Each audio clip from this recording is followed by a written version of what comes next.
The I'll take a 9 round. Yeah, 9 RL. I brought some of those. He's down with the thickness. A 9 RL. A 9 RL. Wow. All right. Ow. Mr. Beepus. Or is it Dr. Beepus? Yeah, doctor. Dr. Beepus, I would like to hear your resume. Dude, let's start at the beginning. My first job was Sonic, making milkshakes. Then I went on to Zoomies. Then I did Jimmy John's, PacSun, Forever 21, Tilly's, Skate Shop, Chipotle, Buffalo Exchange, Vans, a juice shop, Sweet Green, a salad shop, 2 coffee shops. I've done it all. Just couldn't keep a job or what? No, I would kept moving or like getting higher pay. It was like 3 months, and I was like, I can do better. And then I would be like, oh, this isn't better. How's the tour been so far? It's been snowy as fuck, which I am from Arizona, so I hate snow. I can do like 110, like 110 degrees is like chill, but like 70 is freezing. So like here I'm dying. But yeah, it's been fucking sick. I'm playing bass for Jaden too, which is so 2 dope. sets every night? Yeah, 2 sets every night, 2 sound checks. It's like 10 hours of work. Playing 1 set is exhausting. How's it been, like, energy-wise, sleep-wise? I definitely pass out at night, which is actually nice because normally I stay up all night long. When I was a kid, dude, I used to play like 4-hour sets with my bands. I was meant for this. Hey, you've been training for this your Yeah, whole life. I've been training for this shit. And Jaden seems dope. Yeah, Jaden's the fucking best. How'd you guys actually get linked with him? Just like some classic LA shit. We met at Travis Barker's like Halloween party 2 years ago. What'd you dress up as? Dead. Some real corny classic bullshit. And then we were at When We Were Young, and we were doing this like charity bowling event, and we were on the same team, and then we just like became like best friends. He just like fully integrated into our band. We have like an album's worth of music together. Oh, you've been writing a bunch with it. Oh yeah, we've written so many songs. Like Freak was like number like 12. Freak actually happened kind of cool. So like normally Bardo is our producer, but I actually was like just like down at the computer making a beat. Yeah, I was making Freak. Jaden rolled in. He just started top planning, and it was like basically the song. Wow. So we just like had it written. I cut vocals, and I'm not a producer, so it was like a pretty shit version of it. And then Bardo came in and made it sound really dank. But it's like the first song I've ever produced from like the ground up. Congrats on that, dude. It sounds phenomenal. Thanks. And it's the best streaming song we've had ever. It's like almost at 500,000 already, and it dropped last week. Holy shit. Which is like so dope for us. I mean, honestly, you guys have just been on that trajectory though, man. Like this whole last year, can you just real quick like tell the people like what's been going on, like Mark Hoppus and like we signed to a First Wire, which is a record label that's brand new. We're the only artists signed right now, and the crazy part is our A&R is Mark Hoppus, and Pete Wentz is also a part of the label as well. So it's just like the daddies of bass, which I feel extra special about because I'm the bassist. If they're bass daddies, what does that make you? Bass baby. Bass baby. What else is crazy that's happened this year? We did our first headline tour last year, which was crazy. The only tour we had done prior to that was Royals Band. We were Royals Band for a U.S. tour. And then we just decided to do a headline run, and it went really well. And now we're on this tour. And today we just announced that we're on Maggie Lindemann's Europe, UK run. That's huge. I'm fucking stoked. And then we got tons of festivals over there. We got tons of festivals in the U.S. later this year. You guys have played out of the country before, yeah? Yeah, we did Reading and Leeds last year and a headline in UK, and we also opened for the sick band Static Dress. They're so cool. They are. How is it different being in another country, or is the crowd the same? They all just love? Honestly, I think rock is just danker in the UK. The US is just kind of behind on like the resurgence. I don't think they ever really lost it over there. The UK is just more band oriented, I feel like. You definitely have more hype over there. If you look at the numbers. Hey, don't ruin my interview. Shut up. Little boy. What's it smell like? Kush. And I can say that because I'm in Colorado. It's the people that give a fuck about you that really matter. I prefer people who just don't give a fuck about me. That's why we're friends. Fuck you. What kind of video games were you playing back when you were big on Discord? Dude, I've been playing Rocket League since 2015. Oh, shit. And that's it. Nice. Are you super fucking good? Yeah. I'm not even gonna like lie and try to be modest and shit. I'm actually like so good. Every time someone's like, oh, I play Rocket League too, I'm like, oh yeah? You're like, no, you don't. What's your rank, bro? Man, that's all the questions I had. So Nice. What are you up to? Wait, I have a question. Where did the name Beepus come from? Crazy. It means butthole. I'm not even lying to you. Cole started calling your downstairs parts the Beepus. And so obviously the opposite of your Beepus is your Beepus. Naturally. And then my nickname was B for like the longest time, and then like B is for Beepus. And it Bees. just stuck. Wow. And I just owned it, and I was like, yes. it's honestly pretty sick. My favorite part about having it as my name now is like no one understands it. If you're in a loud place, they're like, what's your name? I'm like, Beepus. And they're like, Beepus? Penis? And anytime anyone says anything else, I'm just like, yeah. You just roll with it. Yeah. Like I literally asked people like, your name is Penis? And I was like, yeah, it's crazy. I call him Baby.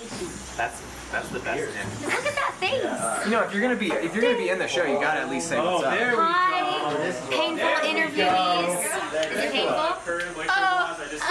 You wanna do so some of it? Cute. Yeah, can I? Yeah, do you wanna shade in some of this? Yeah. Alright. So exciting here. You can wear my shades. I did it. You might want to like fix it a little. Oh, that looks great. How'd I do? That looks fucking good. You did good. What would you like to say to the people? This is your final moment. Grandmaster Beepus. Can I give some like real woke shit? Yeah. Follow your dreams.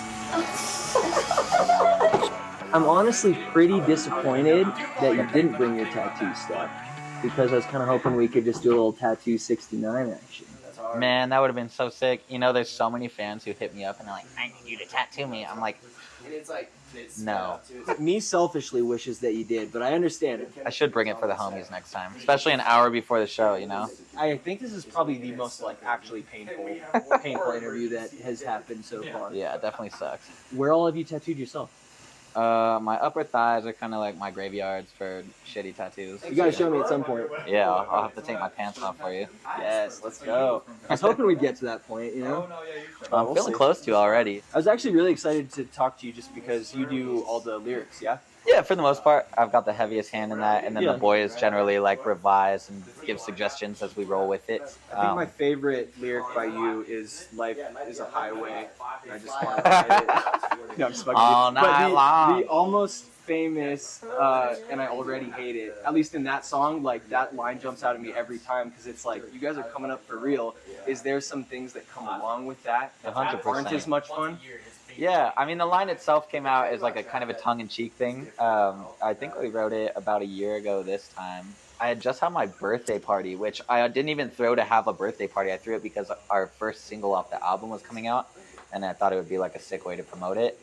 But then like throughout the whole night, everyone was just so over the top, like bombarding me with like, happy birthday, bro, can you believe it, everyone's here for you, whatever, which was like cool, but I don't really care. And then on top of that, people started like asking me for shit, which I didn't like. They were like, damn, bro, there's like hella chicks here, like can you like introduce me, or like, yo, like this person I want to work with, like can you like make this intro? I think it kind of got to me, like that feeling of like everyone was there for me and having that acknowledged, but then having people that I wasn't as close with being like almost demanding of shit.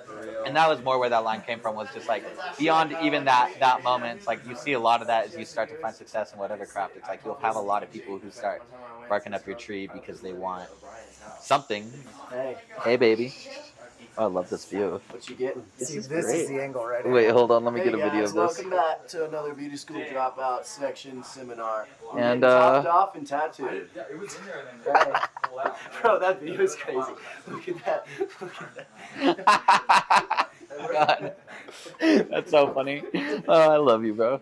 We got 5 minutes. 5 minutes. All right, let me get at least one more good question in with you then. This one's gonna be really just generic, and you can answer it how you want. Sick, let's go. How'd you learn to write songs? It was like a very deliberate process. I grew up, my dad wrote songs, and he kind of showed me the ropes a bit. And then when I got to LA and dropped out of school, that was when I really was like, okay, I'm going to take a stab at being a songwriter. Because I spent probably like 2 years straight, I think, just every single day writing a song. Which started just like me and my guitar in the living room. And then eventually when I met Bardo, I had all those demos. And so we made one, and that was when we were like, oh wow, we have some crazy synergy. And then pretty much been in the studio since. And then when I met Beepus, I actually convinced him to move out and join that band, which happened to be right as it was falling apart. So then he ended up getting hit up by our friend Mish, who was like, yo, like, will you play our backyard party show? And he was like, yo, Mish just asked me to play a show, like, should we do it? And I was like, yeah, fuck it. And so we did it, said yes. That was the first time I ever sang in front of anybody ever. Whoa. And then after that, our boy Jason from Fever 333 threw his own version of like Woodstock in Poughkeepsie, New York, which is probably about a month or two later. And I hit him up. He said we could play, and that was that. We like ended up. That was like right after we had met Bardo too. Bardo was the last link. Yeah. He was the final puzzle piece, but very much so an important one. I can't believe you're not struggling with this more. This is like such a shitty spot to get tattooed. You're doing so good. I kind of like pain. Movies or TV shows? Oh man, to be honest, I don't watch a ton of either, but I'd say I love finding a good series that I can binge. What was the last good bingeable one you had? White Lotus. And contrary to popular opinion, I actually liked season 1 more than season 2. I love season 2 as well, but season 1, yeah, I think I just relate with it more because it reminded me so much of the fucking rich assholes I would deal with at like Starbucks when I was a kid, when I lived in San Diego. So fucking fun. Oh my god. Boulder, Colorado, you have my heart. How was it getting tattooed on stage? Honestly, I canned my pants twice. So that was so the sick. best part, you got a little tray, brings out the tray, and everyone's like, people were gassed. They were like, what the fuck was that? I didn't really need everything, but I brought it just because it was funny. It's a vibe, right? It's perfect. It's like you look like a doctor up there. You're pretty tattooed up as well, yeah? You got a couple things on the arms and yeah, stuff? on the arms and everything. What's been the most painful so far? What has been my most painful tattoo? My dick tattoo. You have a dick tattoo? Actually, you know what? Colie, I'm sorry to throw you under the bus. When he was learning how to tattoo, I let him tattoo my legs, and I have 2 on my legs. They're palm trees. And motherfucker, they hurt so bad. And Colie, I say this with love, you didn't know what you were doing at the time, and that's okay. Now you know what you're doing. He was basically just like ripping your skin. Like he was going too deep. He was just like tearing your skin apart. What's your favorite tattoo you have besides this one? Because this one's obviously takes the cake. Honestly, fuck. This is now one of the top contenders. I got what, number 1 and number 2? This is one of the top contenders for sure. My first one, let's see, probably one of my favorites. It's like 3 black bars because it symbolizes 111 for my dad. Well, we text each other 111. It's like a little angel number. I have this other one that I told our other manager I got a tattoo for him, and I think he still thinks it's for him. And it's just this dude with a bunch of arrows, and he's like just chilling. It's this like a cowboy. Time he's been thinking it's for him. It's like a cowboy and his bunch of arrows stuck in him, and he's just chilling. He doesn't give a fuck. I'm like, yeah, I got this for you, because he's a real fucking cowboy. And I think he still thinks it's for him. That's hilarious. So until he watches this. Until he watches this. Dude, let's switch to music talk, because I know that you do a majority of the producing, yeah? Yes. What are you in? I produce in Ableton Live. Favorite distortion? Honestly, I use a lot of Ableton stock shit, like all the fucking time. It really depends what I'm going for. About pedal, like Ableton's pedal, just their stock pedal plugin. Just I fucking put on everything. Favorite compressor? We're just gonna go through plugins. LA2A. Nice. Every fucking day of the week. LA2A is the best compressor ever. Favorite auto tune? Actually, the one I've been using a lot is Antares like subscription thing. And it has a bunch of different shit. They have some crazy like auto-tune effect stuff that you can use. I've been using their auto-tune artist version, which is like a really low latency version, which I don't really need because I still use UAD to track stuff, but it just saves CPU. And yeah. Now we're getting very nerdy. So honestly, I saved this talk for you just because I knew that you'd have some good answers I on geek it. out on this shit. In general, do you think of yourself as a certain musician? Like, you think of drums first, you think of rhythm, you think of melody? I'm a terrible musician. Let's get that on the table. Let's get that on the record. I'm a terrible musician, but I'm an excellent producer. And I don't consider myself a musician. I definitely consider myself a producer. I think I go off of feeling for the most part, and whatever feels right to me, I try to use that as my North Star, which is kind of fucks me over sometimes because I overthink everything. But whenever I'm in a session, halfway through, sometimes I'll just close my eyes, and even if someone's really stoked on it, I'm always the guy that's like, hey guys, I love you. This fucking sucks. You're like, let's and reel it and in. it makes me feel like this.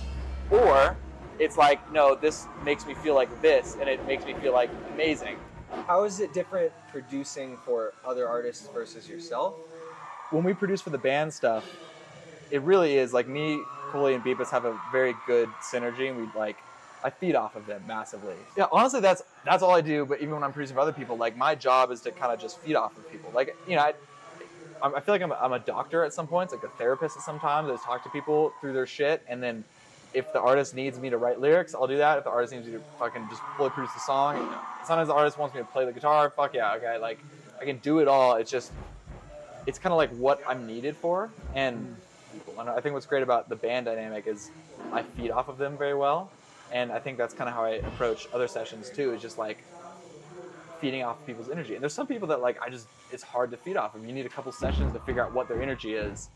Jaden and I worked really well together. He's like... Was that an instant work well together? Yeah, honestly, like, Jaden is one of my best friends, and he became one of my best friends very, very quickly. And like, I think a big part of that is because I have so much fucking respect for him.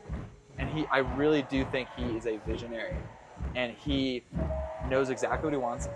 And I think he appreciates me because when he has an idea for something, I'm able to like get that idea across very quickly for him.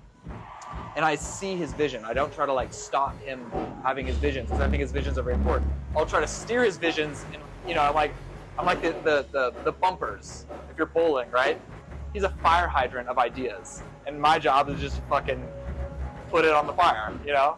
What would you say your weakness is as a producer? Is there something you're not very good at? That is a great question. I would say overthinking things. I think that really fucks me up sometimes. I mean, everyone deals with this, the self-doubt, feeling like you're not good enough. There's days I feel like I'm the best producer in the world, and there's days I'm like, what am I even fucking doing here? This industry in general has so many ups and downs. It's so easy for people outside of it to be like, look at you, you're touring, you know, you've got all these songs that are doing these numbers, but it's all ups and downs. The grass is always greener. There's always another carrot. Like, there's always another carrot. A year ago, we were like, fuck, I'm so excited to be what we're doing right now. And like, here we are doing it. And it's like, cool. I'm thinking ahead into next year. Like, what are we going to be doing in 2024? And like, I just feel grateful that I can even be thinking a year ahead right now. So I'm totally going to have to go upstairs because this next song is now the time. That's for you, buddy. That's for us.